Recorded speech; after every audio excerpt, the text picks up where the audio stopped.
Do you like people? I love all living things, some more than others. I don't rank them, but people are definitely not in the top 10. Do you like people? They've done great things for my horde.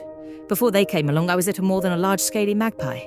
But I have to take the long-term view. And they don't just dig up shiny metal and sparkly rocks anymore. Now they are digging up the end of the world. Do you like people? I don't like to speak to them, or be around them. But I guess as an abstract concept that is far away from wherever I am, they're fine. Do you like people? Sometimes I think I hate people. Then I go home and sit on my couch designed by people, eat a delicious processed snack made with potatoes grown by people, and watch a show about people that was entirely created by people. Do you like people? There's lots of people I don't like. I don't like them because of the bad things they do to other people, which must mean I care about people in some sense. I also fear for them. The growing darkness at the edge of things has been joined by an ominous vibration at the core. I fear for them. The light is still fading at the corners, but the middle is becoming almost unbearably bright. I fear for them. The dimness at the periphery is now married to a growing ball of light at the center. Do you like people? Never met one before now. I have less than zero interest in the surface, if such a thing even exists. Why are you digging towards it then? We got a job. From a dog. From a dog. From a dog. What annoys you? It's so hard to make guy friends. I can't go watch the football, too many crosses. Barbecues are out because someone always brings steaks. And when I try to just hang, people look at me funny because I like to do it upside down from the rafters. What annoys you? The human tendency to confuse good fortune with personal virtue. Which leads people to the incorrect belief that they deserve what they have. And that those who have less are lesser. And squirrels. They're way too good at climbing. It's not fair. What annoys you?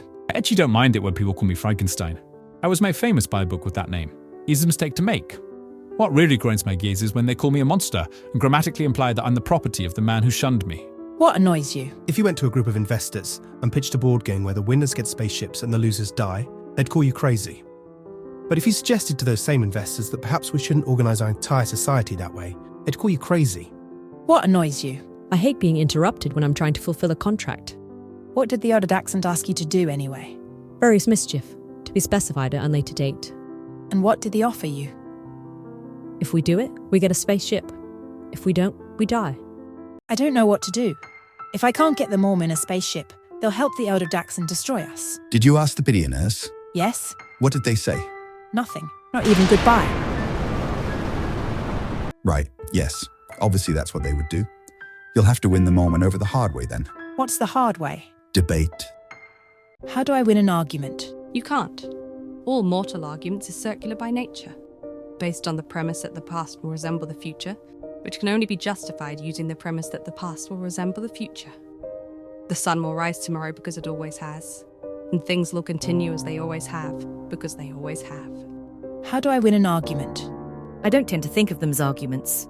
It's more like, someone is wrong and I have to explain to them why.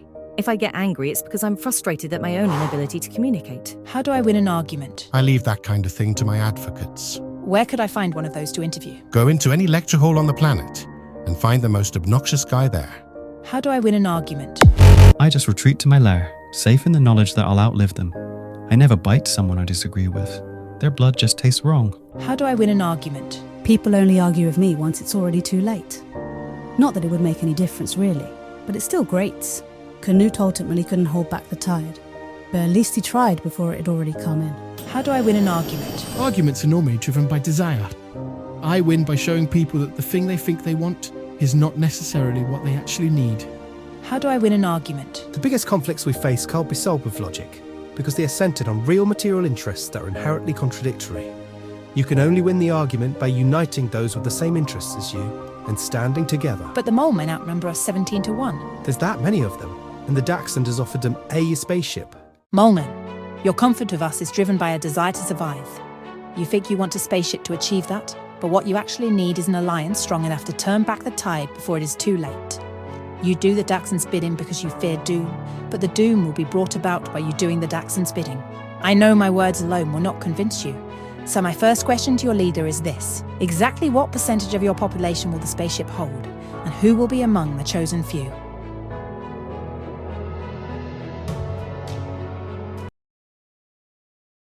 What creates a villain? A thirst for blood and bad PR. Childhood trauma and bad PR. The full moon and bad PR. A lack of nurture. It's certainly not nature. I find villains are the least accepting of me, so I'd say a failure to grapple with their own mortality. I do.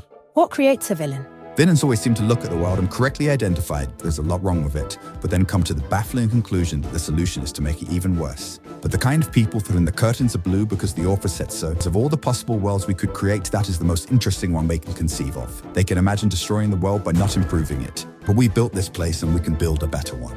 What creates a villain? Greed. People look at me and think I'm greedy, but I make use of my hoard. Immortality and compound growth mean I own pretty much everything. The entire human economy rests on exchanging property, the deeds to which I've lost down the back of the couch. But I don't mind, because I don't need them. True greed is wanting to possess things not in order to use them, but in order to wield power over others. What creates a villain? Loneliness. And feeling excluded. Obviously, most people who feel like that don't become villains. But without community, there's no one to pull you back if you start heading down a bad path. That's why we're such a good dog. We keep each other company. And call each other out. What creates a villain? When I say society creates villains, I don't mean to dismiss personal responsibility. Society fouls lots of people, and the vast majority don't become evil. But if we as a community want to reduce the number of villains, one of the most important things we can do is to ensure we look after all our members. My research suggests feelings are created by greed, loneliness, society, and poor imagination. But none of those things seem to apply to the elder Dachshund. All of those things do play a role in this story. He isn't greedy for anything because what he wants is nothing. He wasn't created by society, but rather his imagination created it. And it is this creation that has caused his eternal loneliness. I don't understand. In the beginning, there was nothing. Shortly after the beginning, nothing got lonely and did what everyone does when they want a friend but don't actually want to talk to anyone. Nothing got a dog. As besides the dog was only nothing, the dog's thoughts became everything, and he fought a lot. But the dog soon realized that by creating universes, he had wiped out his master. Nothing was no more. Thoughts once fought cannot be unfunked, so the dog now seeks instead to annihilate the worlds those thoughts created, so he can once again curl up on the non-couch and rest his head on the non-leg of the black abyss that is his one true friend, nothing. How do you feel? Nerve endies? I meant, how do you feel about the older Dachshund? Well, I kind of want to give the biggest existential threat this planet has ever faced a hug. So conflicted, I guess.